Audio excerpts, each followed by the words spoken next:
Okay, so it's time for the NFC North draft analysis to get underway, and with it, we'll start with the Detroit Lions, who came in last place.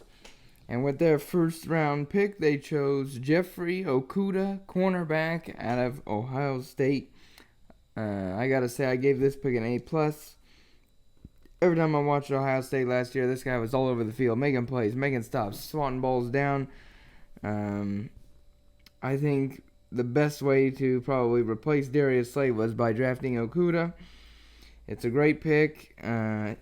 Fills the need. I think, at 6'1", 205 pounds, I think he's got the size and skill needed to play.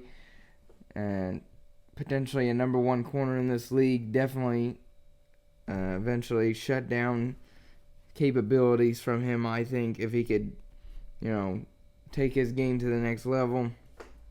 He was shut down in college. So I think, you work on a few things, make some adjustments, and eventually, a few years from now, I think it could be the same for NFL. He's got great closing / recovery speed when he gets beat, so that's key. And already good coverage skills to begin with. So when he does get beat, he's able to catch up. And really, if you're a quarterback and you got that guy open and really nobody underneath, you really want to hum it in there to make sure he can't catch up to it and swat it down. So I think he'll definitely get better, like I said, as time goes. He gets more experience, especially at the NFL level. He already played at Ohio State, who had a tough schedule and played a lot of good teams while he was there. His route recognition will improve. Reading quarterbacks, I think, and all that experience gained will definitely help him become more experienced, more talented, and more consistent of a corner. And so that's why I gave that pick an A+, Jeffrey Okudah. Good talent at Ohio State. With their second round, 35th overall pick, they picked DeAndre Swift, running back out of Georgia. I gave this pick an A as well. I mean, you think about Detroit, the last time they had a good running back, and really I have to go all the way back to Barry Sanders. So I think, while it may not have been a pressing need, I think it's finally good that they got Matt Stafford, somebody that can help in the backfield. He can pass block, which is also key.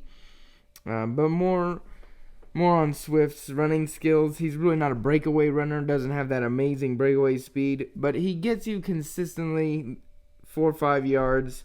Or that's probably my adjustment to NFL. College, he was getting about 7 yards a carry, but he's not going to have a line that's that much better than everybody else. Georgia's had quite the backfield, quite the line for some time now. So he gets you your small chunks of yards consistently. Plays the game very smart, very patient, high football IQ. He's gonna look at all his options, choose the right hole, and make sure that he can get the most yards on any given play that are available. So that's just how he runs. I think he, like I said, he's definitely shown capabilities catching the ball and has definitely shown his worth in pass block.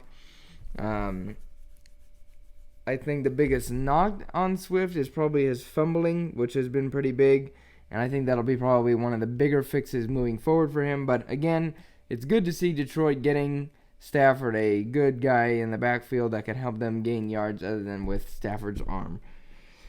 That takes us to their third round, 67th overall pick in Julian Okwara,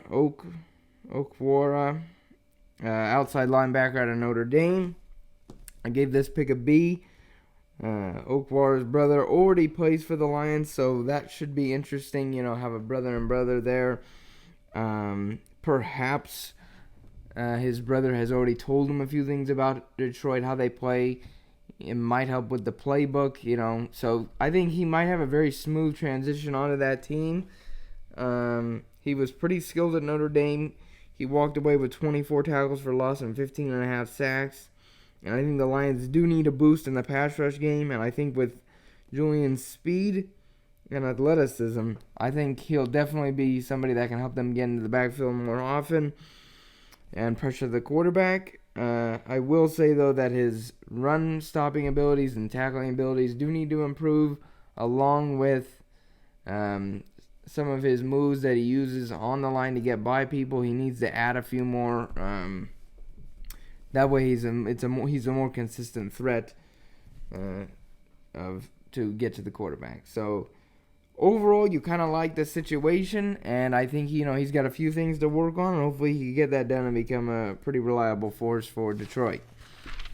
Then they had another third round, 75th overall pick, they picked Jonah Jackson, guard at Ohio State. I gave this pick a B. Ohio State had a very good offensive line last year, and Jackson's performance was no different. When he transferred, he was a 3-year player at Rutgers, transferred to Ohio State last year, did very well.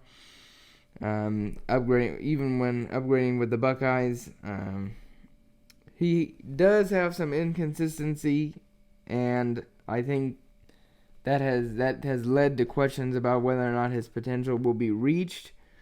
His skills and techniques are a little bit questionable. He's definitely strong and solid and reliable in pass protection. He could pull to the outside and move to the second level, good for the run block. It's just consistency. So if he could get his techniques under control and polished, I think he could be a potential starter and a reliable starter for Detroit. So good pick, good potential there. Just got to get things straightened up with Jackson. So solid pick. I gave it a B. Round 4, 121st overall, they picked Logan Steinberg, guard at Kentucky. This pick was Steinberg a little bit lower. I gave it a C+. He's just an average lineman. He does play hard, but I think due to poor, body composition, and his play strength doesn't seem to be very good. I think both of those things are going to limit him as a future NFL starter. He is good in pass protection, though, and does have a pretty good football IQ, but I think the limit for his potential is probably going to be more about that backup range, that somebody that could come in if someone's tired or needs a few plays off. I don't think he'll ever be a starter, but he definitely has had some bright spots. But I think overall, if he does get a little bit stronger, it should be interesting. But he's got a lot of work to do if he wants to become a starter. But I could definitely see him becoming a good backup or, in and out guy for the Lions. Round 5, 166 overall pick. They picked Quintez Cephas, wide receiver out of Wisconsin. I gave this pick a C. To me, Cephas does not have big play capability. I don't think this pick is a need. I don't think they really need a wide receiver. But more on Cephas. He does have very good size and strength. He could get physical, and he knows how to use his body when the ball is thrown his way and make the contested catch. Very reliable hands for Cephas. But I think route running, getting open, and separating are big problems for him and due to his lack of speed. And so if he could get that under control and maybe find his way open, I already said he got very reliable hands, and maybe he could fly under the radar with Galladay and Marvin Jones Jr. However, I still think, I don't know if that's the biggest need, and his potential in the NFL will be very heavily dependent on whether or not he could get the routes and, start to understand how he, even with less speed, how he could get himself open, as some of the greater wide receivers that weren't as fast were able to do. So we will see how Cephas pans out. The next pick they had was in the 5th round, 172nd overall. They picked Jason Huntley, running back out of New Mexico State. They already picked a running back. I gave this pick an F-. To me, it was a waste of a draft pick to draft another running back. And not to mention, Huntley, he's undersized. He's very small. He played for one of the worst teams in college football, which was New Mexico State. They don't play great teams. They aren't good. I don't think anybody really had him on their radar, so to draft him in the 5th round was another mistake. I would say, though, what they could do with Huntley is potentially move him to wide receiver and take advantage of his hands and receiver abilities. But they also could give him return duties, kick return, punt return, to better use him. I can't see him becoming a running back in the NFL just due to the poor size and really very marginal average running back capabilities. So overall, maybe not F minus, but F. I don't know. I still think it was a waste, and I wouldn't have drafted him that high. You could maybe draft that guy in the 7th round or pick him up in free agency if you want to try him out, but definitely a questionable pick there. Round 6, 197th overall, they picked John Penasini, defensive tackle out of Utah. I gave this pick a C.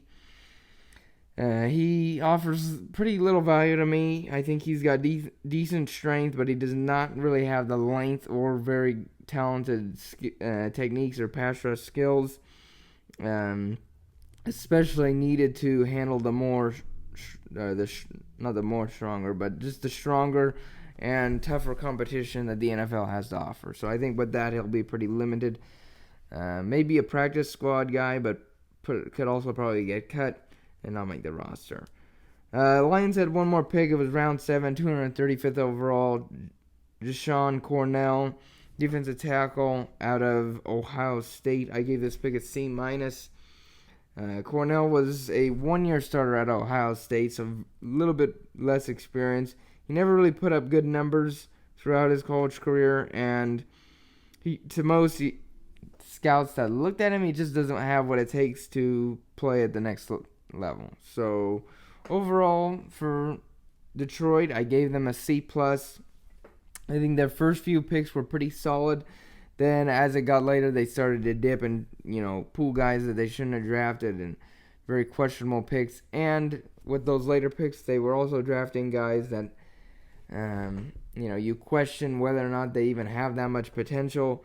So, I would say it's more the fact that they were drafting guys with lesser potential and lesser talent to begin with. And I think with that, they ended up with a C+ grade from me, which I want to say was second to last or third in the NFC North among grades. So overall, not horrible for Detroit. They did pick up a few guys that we're definitely going to keep our eyes on for next year and the year after that. But they could have been a little bit better, especially in those later rounds. So not bad, but nothing special. So thank you for watching this one. Coming up next, we got the Chicago Bears draft analysis coverage, and we'll find out how they did coming up next. Thank you.